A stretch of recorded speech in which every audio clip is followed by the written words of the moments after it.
ಇವತ್ತು ಹುಟ್ಟಿದ ತಕ್ಷಣ ವ್ಯಾಕ್ಸಿನ್ ಕೊಡೋದಕ್ಕೆ 5% GST. ಇವತ್ತು ಹುಟ್ಟಿದ ತಕ್ಷಣ ಅವ್ನು ಸೀರಿಯಲ್ ಫುಡ್ ಕೊಡೋದಕ್ಕೆ 8% GST. ಅವ್ನು ಹುಟ್ಟಿರೋನಿಗೆ ಮಗುಗೆ ಡಯಾಪರ್ ಹಾಕಿದ್ರೆ 12% GST. ಅವ್ನು ಹುಟ್ಟಿರೋನು ಇವತ್ತು ಓದ್ಲಿಕ್ಕೆ ಹೋದ್ರೆ ಸ್ಕೂಲ್ ಯೂನಿಫಾರ್ಮ್ಗೆ 5% GST. ಅವ್ನಿಗೆ ಶೂ ಹಾಕಿದ್ರೆ 7% GST.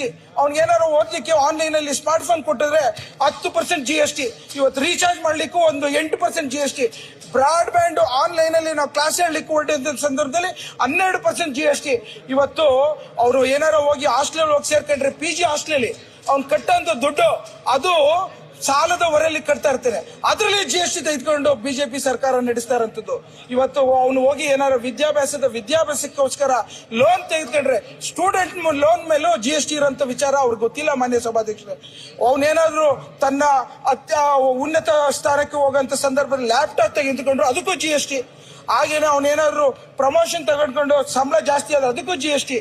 ವರ್ಕ್ ಫ್ರಮ್ ಹೋಮ್ ಅಂತ ಇಂಟರ್ನೆಟ್ ತೆಗೆದುಕೊಂಡ್ರು GST. ಮಾನ್ಯ ಸಭಾಧ್ಯಕ್ಷರೇ, ಇವತ್ತು ಪ್ರತಿಯೊಂದು ಅವ್ನು ಮದುವೆ ಮಾಡ್ಕೊಳ್ಳೋ ಸಂದರ್ಭದಲ್ಲಿ ಅವನೋಗಿ ಒಡವೆನ ತೆಗೆದುಕೊಂಡ್ರು ಅದ್ರ ಮೇಲೆ GST. ಅವನೇನಾದ್ರು ಹನಿಮೂನ್ ಹೋಗಿ ರೆಸಾರ್ಟ್ಗೆ ಹೋದ್ರು ಅದಕ್ಕೂ GST ಹಾಕಂತ ಒಂದು ಪಾಪದ ಕೆಲಸವನ್ನ ಇವತ್ತು ಬಿಜೆಪಿ ಅವ್ರು ಮಾಡ್ತಾ ಇದ್ದಾರೆ. ಅವನು ರಿಟೈರ್ಮೆಂಟ್ ಆಗಿ ಪೆನ್ಷನ್ ತೆಗೆದುಕೊಂಡ್ರು ಅದ್ರ ಮೇಲೂ GST ಇದೆ. ಮಾನ್ಯ ಸಭಾಧ್ಯಕ್ಷರೇ, ಇವತ್ತು ಅವರು ತಂದೆ ತಾಯಿಗಳು ಬಹಳಷ್ಟು ವಯಸ್ಸಾದಂತ ಸಂದರ್ಭದಲ್ಲಿ ಮೆಡಿಸಿನ್ ತೆಗೆದುಕೊಂಡು ಹೋಗೋದ ಸಂದರ್ಭದಲ್ಲೂ ಅದ್ರ ಮೇಲೆ GST ಇರೋಂಥ ವಿಚಾರನ ನಿಮ್ಮ ಮುಂದೆ ಹೇಳಲಿಕ್ಕೆ ಇಚ್ಛೆ ಪಡ್ತಾರೆ. ಅವನೇನಾದ್ರೂ ಕೊನೆಗೆ ಸತ್ತು ಅವರ ಮಕ್ಕಳುಗಳು ಆಬಿಚೇರಿಯಲ್ಲಿ ಪೇಪರ್ ಅಲ್ಲಿ ಅಡ್ವರ್ಟೈಸ್ಮೆಂಟ್ ಕೊಟ್ರೆ ಅದಕ್ಕೂ GST ಇದೆ ಮಾನ್ಯ ಸಭಾಧ್ಯಕ್ಷರೇ.